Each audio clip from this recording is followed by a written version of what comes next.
Di satu sisi saya kira investasi harus dijaga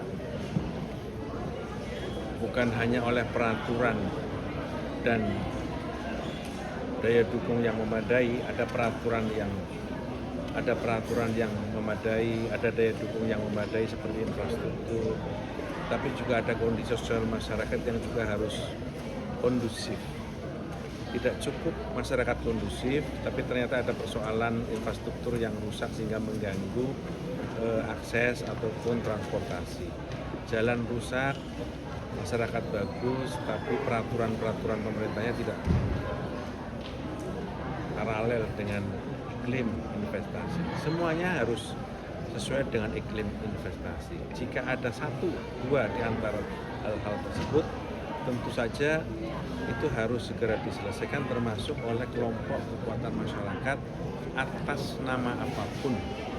Karena investasi adalah bagian dari hal penting yang menjadi instrumen bagi pembangunan ekonomi masyarakat.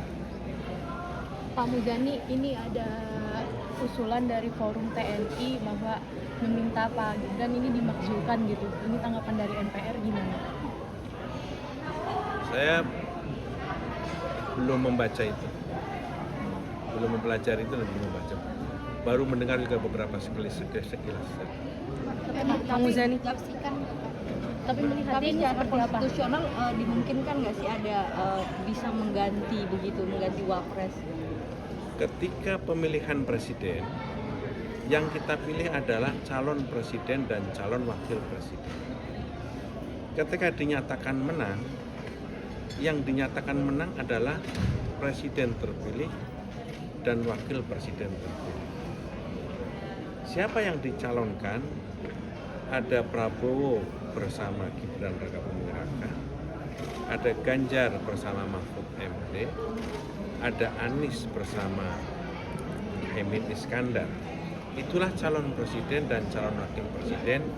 Kita akan pilpres 14 Februari 2020. Ketika KPU menghitung suara yang dinyatakan unggul dalam pemilihan presiden 14 Februari 2024 adalah pasangan Prabowo Subianto bersama Gibran Rakabuming Raka, calon presiden dan calon wakil presiden.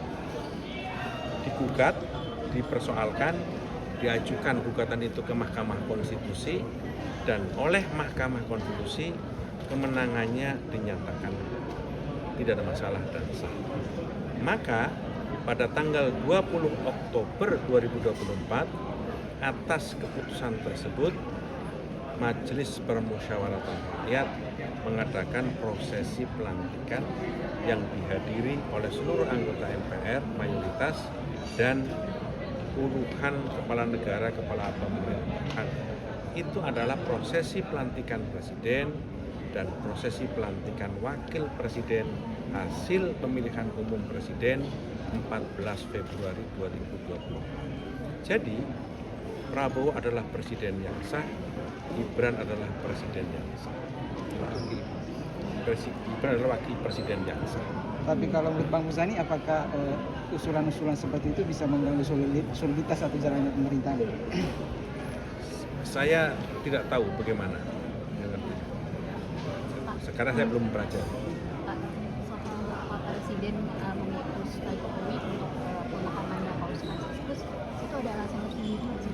Pak Jokowi adalah presiden ketika itu yang bertemu langsung ketika Paus Fransiskus berkunjung ke Jakarta, sehingga Pak Prabowo merasa tingkatnya adalah tingkat kepala negara ketika itu. Itu sebabnya yang diminta adalah Pak Jokowi untuk menghadiri dan mewakili pemerintah dan rakyat serta bangsa Indonesia di Vatikan, tapi didampingi oleh beberapa kawan lain. Kenapa nggak Menteri atau Ketika itu kan Paus Fransiskus menjadi tamu kehormatannya Presiden Jokowi. Oke? Pak Muzani kemarin ada Sudah cukup lah kakek. Terus kakek.